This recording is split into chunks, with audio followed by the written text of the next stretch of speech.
Good morning, everybody. Happy Sunday. Feels like it's really quiet out today. It's still quiet here.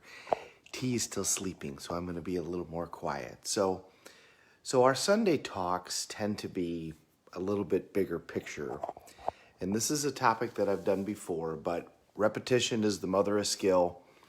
And this is a good one for me to talk about today, so I'm going to talk about it again. It's the book Wild. And if you haven't read this book, I would strongly encourage you to go get it and read it. If you heard me talk about this before, let's listen again, because good messages we can never hear too much of. And this is a story that's one of my own. I didn't take this one from Jim Rohn or Tony Robbins. And you know, the message of this is really all capsulated into one thing, and that is that in order for us to move forward and really change the quality of our life, we have to let go of our story. And what do we mean by that? And our story is all of the things that hold us back. It's our limiting beliefs, it's our expectations of others, it's our anger, it's our frustration. It's all of those things like, you know, I can't do it because of my parents. I can't do it because of my education. I can't do it because of my location. I can't do it because of my age. I can't do it because of time.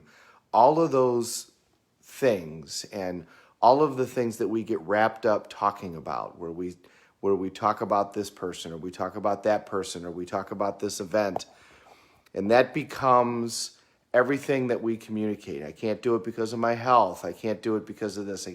That's your story. And the only way that life really moves forward is when you separate yourself from your story and you decide that life's not going to be the same and you are going to move on. And that really happens in a moment. So the book Wild is a book coming from the perspective of feminine energy, and it's a find yourself book. And I'm not really a fan of those books. Like, you know, last time we talked about this, we talked about Eat, Pray, Love, because a lot of times those books say that you've got to go to some location. And if you can go to this location, if you can go to India, or if you can go to wherever, then you're able to find yourself and find the love of your life, and then life is wonderful. And that's a bunch of nonsense. Changing your location doesn't necessarily mean anything, because you bring yourself to the new location. What you need to do is you need to change yourself. Now, if you absolutely believe that changing your location is going to make all the difference, then it might, because that belief might carry you through. But in the book Wild, it's a true story. The lady that wrote it changed her name to Cheryl Strayed, and I'll only talk about certain parts of the book because I don't want to spoil the whole thing for you, but she comes from a difficult background. She has a mother who loves her and is loving and tries to be involved, but is just a mess. She makes poor decisions. She's involved with the wrong guys. Financially, she's a mess. And then and she falls ill and dies at the beginning of the book. And so our main character, Cheryl Strayed, also has a sibling, decides really that she's going to run away. And her way of running away is she decides she's going to walk the Pacific Coast Trail. And the Pacific Coast Trail is a hiking trail on the Pacific side of the United States. And it goes the entire length of the United States. It goes from the Mexican border all the way up to the Canadian border. And it is a very serious physical endeavor. It is not to be taken lightly. It is legitimately dangerous. It is physically taxing.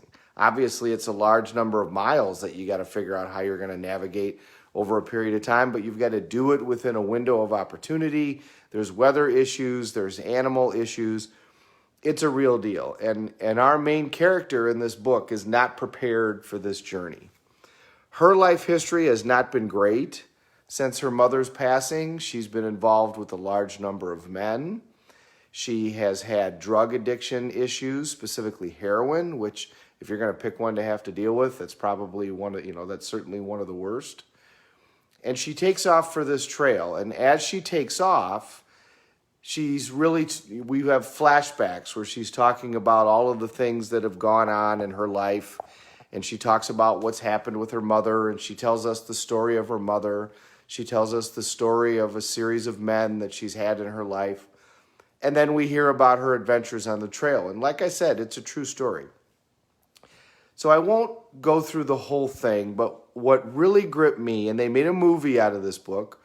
Reese Witherspoon played Cheryl Strayed, and I thought that she did a fantastic job. And there's a really amazing moment at the end of the movie and at the end of the book where she's crossing over the bridge that is the final stage of this journey, and she's made it.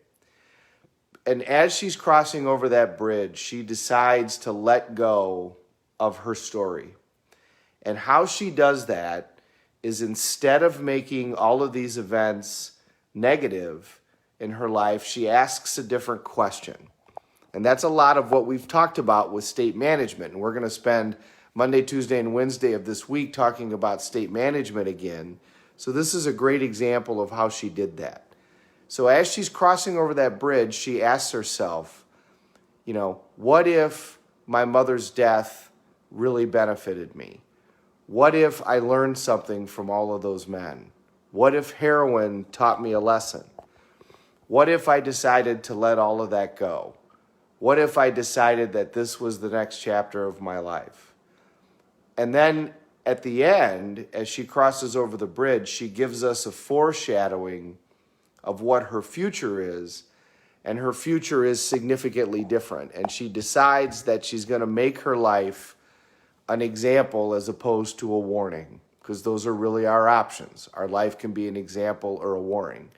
And Cheryl in real life then writes this book after she finds the love of her life and has children. She's encouraged by her husband to write this book, which becomes hugely successful, and then she becomes hugely successful and impacts a large number of people's lives. The real point is, there's a moment where she decides to let go of that story and change her life. And that's really what all of this is changing your life happens in a heartbeat. It can take a long time to get there, but all of those lessons bring you to a certain moment where you all of a sudden decide, I'm going to change my life and this is how I'm going to do it. So what if today, August 2nd, 2020, is the day that you decide to make that happen? That whatever is happening in your life that you've not changed, that you've wanted to change all of this time, that you've tried to change, that you've hoped that you could change all of this time, you suddenly decide today is the day that I'm going to change my life, and it's never going to be the same. Because that's how it happens. And then you're able to look back and remember this moment and say, that is when I did it. It was a Sunday morning in August in 2020, and I simply decided I wasn't going to live this way ever again. And these things that I've wanted to change forever, I'm absolutely going to change.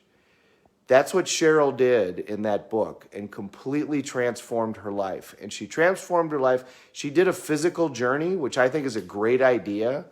By the way, I think that that's really helpful in terms of really changing your life, is to do a physical challenge along with it, because it'll cause you to change the way that you eat. It'll cause you to change the way that you organize your life.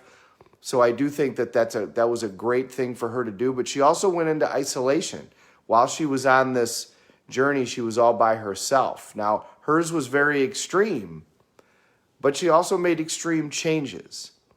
So my message to you on this Saturday this Sunday, is to let go of your story and make today the day that those changes you've wanted to make in your life forever suddenly happen. And that happens by simply making a decision that you're going to let go of all that past, and you let it go, not by forgetting about it, but by changing your relationship to it. What if everything that has happened has brought you to this moment? What if it was designed to bring you to today, to this moment where you then made a decision that your life was going to be an example? And how is it that you're going to make it that example for your friends, for your spouse, for your children? What is it that you're going to do? And be able to look back and say, this is when that happened. You know, I can look back and say, this is the date when I decided to change my finances. This is the date when I decided to change my health. This is the date when I decided to quit drinking. So make today the date that you can look back and say, this is when I decided that my life was going to be this way as opposed to what it was. And if you want to go influence thousands of people, you absolutely can.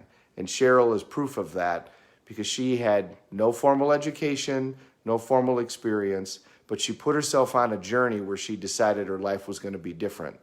And that journey was so amazing that sharing that has made her life different, and she has changed the lives of many others, including herself. Good morning, Cuz. Good morning, Dolores. You guys are always amazing, and you always watch me. I thank you very much. Everybody, make today the day that you look back and you say, I let go of my story and I changed my life. Nothing makes you feel more proud. Thanks for watching, everybody. Have a great Sunday. We're all in this together. Let's take care of each other.